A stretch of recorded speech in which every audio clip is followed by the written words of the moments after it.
Sir ಈಗ ತೆಲಂಗಾಣ ಸರ್ಕಾರ ನೀರು ಕೇಳಿತ್ತು, ಆಲ್ಮಟ್ಟಿ ಜಲಾಶಯದಿಂದ ನೀರು ಬೇಕು ಅಂತ ನೀರು ಅಂತ ಹೇಳಿ.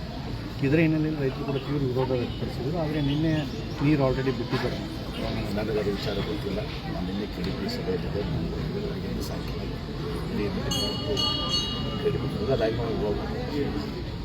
ಪರಿಸ್ಥಿತಿಯನ್ನು ನಾನು ಏನಿದೆ ಅಂತ ತಿಳ್ಕೊಳ್ತೇನೆ.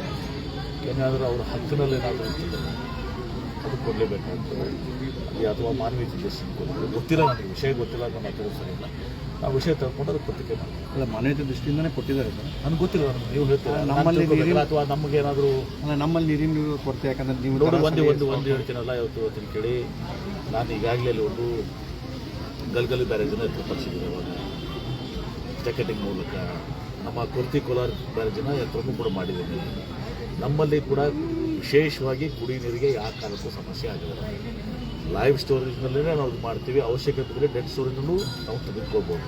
ಆದರೆ ಆ ಒಂದು ಸಂದರ್ಭ ಬರೋದಿಲ್ಲ. ಇದೆಲ್ಲವನ್ನು ಕೂಡ ಲೆಕ್ಕ ಹಾಕಿನೇ ನಮಗೆ ಎಷ್ಟೆಷ್ಟು ಬೇಕು ಅನ್ನೋದು ತಿಳ್ಕೊಂಡೇ ಇವತ್ತು ದಿವಸ ಇಲಾಖೆ ಕೆಲಸ ಮಾಡಿರ್ತದೆ. ಅದೆಲ್ಲವನ್ನು ತಿಳ್ಕೊಂಡು ಮಾನವೀಯತೆಯಿಂದ ಕೊಡಬೇಕಂತ ಕೊಡಬೇಕು, ತೊಗೊಳ್ಬೇಕು ಇರ್ತದೆ. ಭಾಳಷ್ಟು ನಮ್ಗೆ ಕೊಡ್ತೀವಿ, ನಾವು ಅವ್ರು ಕೊಡ್ತಿದ್ವಿ, ಹೀಗೆ ಒಂದು ಇದು ಇರ್ತದೆ.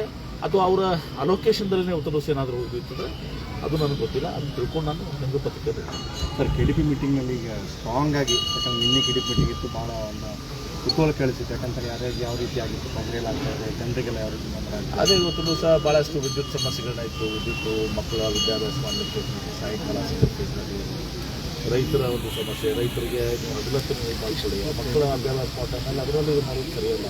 ಅವರು ರೈತರ ಮಕ್ಕಳೆಲ್ಲ ಮಕ್ಕಳು ಪ್ರಯಾರಿಟಿ ಸಿಗಬೇಕು. ಎರಡನೇದಾಗಿ ಇವತ್ತು ಇನ್ನೂ ಅನೇಕ ವಿಚಾರಗಳಿತ್ತು. ನಿನ್ನೆ ಯಜಮಾನರು ತಮ್ಮ ಒಂದು ಜೋಳ ಖರೀದಿ ಬಗ್ಗೆ ಹೇಳಿದ್ರು. ಇದು ಖರೀದಿನೇ ಆಗ್ತಾಯಿಲ್ಲ. 700 ರೂಪಾಯಿ 800 ರೂಪಾಯಿ ಜಾಸ್ತಿ ಕೊಟ್ಟು ಬರೀ ಪ್ರೊಕ್ಯೂರ್ಮೆಂಟ್ ಆಗ್ತಾಯಿಲ್ಲ ಅಂತೇಳಿ ಅದು ಭಾಳ ಒಂದು ಕಳವಳಕಾರಿಯಾದಂಥ ವಿಚಾರ. ಮತ್ತು ಅನೇಕ ತೊಗರಿ ವಿಚಾರದಲ್ಲಿ ಸರಿಯಾಗಿ ನಮ್ಮ ಸಾಗಬೇಕು, ಇವರೆಲ್ಲರೂ ಕೆಲಸ ಮಾಡಬೇಕು ಅನ್ನೋದು ಎಲ್ಲರೂ ಆಶೆ ಆಗಿತ್ತು. ರೈತರಿಗೆ ದಿವಸ ಒಳ್ಳೆಯದಾಗಬೇಕು.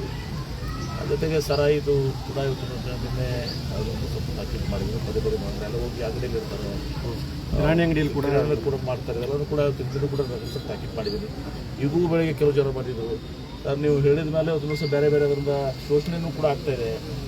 ಅದೇ ಸರಾಯಿ ಅಂಗಡಿ ಬಂದ್ ಮಾಡೋದಿರಲಿ, ಬೇರೆ ಬೇರೆ ಥರ ಶೋಷಣೆ ಆಗ್ತದೆ ಅಂತ ಇವತ್ತು ಒಂದು ಡೆಲಿಗೇಷನ್ ಬಂದಿತ್ತು. ಎಲ್ಲರೂ ಮತ್ತೆ SDO ಕೂಡ ಮಾತನಾಡ್ತೀನಿ. ಹೀಗೆ ಒಟ್ಟಾರೆ ಕುಡಿ ನೀರಾಗಲಿ, ನಮ್ಮ JDM ವರ್ಕು ಎಲ್ಲ ಭಾಳಷ್ಟು ಇತ್ತು. ನಿನ್ನೆ ಒಂದು ಸ್ವಲ್ಪ ತಿರುಗಿ ಮುಗಿಸಿದ್ವಿ. ಈಗ ಅದನ್ನು ಫಾಲೋಅಪ್ ಮಾಡ್ತೀನಿ. ಒಂದು ದಿವಸ ಫಾಲೋಅಪ್ ಮಾಡ್ತೀನಿ. ಕೆಲವೊಂದು COs ಕೂಡ ಜಿಲ್ಲಾ ಪಂಚಾಯತ್ CO ಕೂಡ ಅವ್ರಿಗೆ ಸೂಚನೆ ಕೊಡಲಿ, ಕೆಲವು ಜಿಲ್ಲಾಧಿಕಾರಿಗಳು ಸೂಚನೆ ಕೊಡಲಿ. ಇದೆಲ್ಲ ನೋಡಿಕೊಂಡು ಸ್ವಲ್ಪ ಕಟ್ಟುನಿಟ್ಟಾಗಿ ಸ್ವಲ್ಪ ಅಲ್ಲ, ನೀವು ಹಲವು ಬಾರಿ ವಾರ್ ಮಾಡಿದ್ರು ಕೂಡ ಇದು ಎಚ್ಚೆತ್ಕೊಳ್ತಾ ಇಲ್ಲ ಸರ್. ಅದೆಲ್ಲ ಈಗ ಇನ್ನು ಮುಂದೆ ಒಂದು ಇದು ಕಡೆ ವಾರ್ನಿಂಗ್ ಇವತ್ತು ಇದರಲ್ಲಿ ಸುಧಾರಣೆ ಆಗಿದ್ರೆ ಮುಂದಿನ ಸಲ ನಿರ್ದಾಕ್ಷಿಣ್ಯವಾಗಿ ಅವ್ರ ಮೇಲೆ ಏನು ಕ್ರಮ ಕೈಗೊಳ್ಬೇಕು.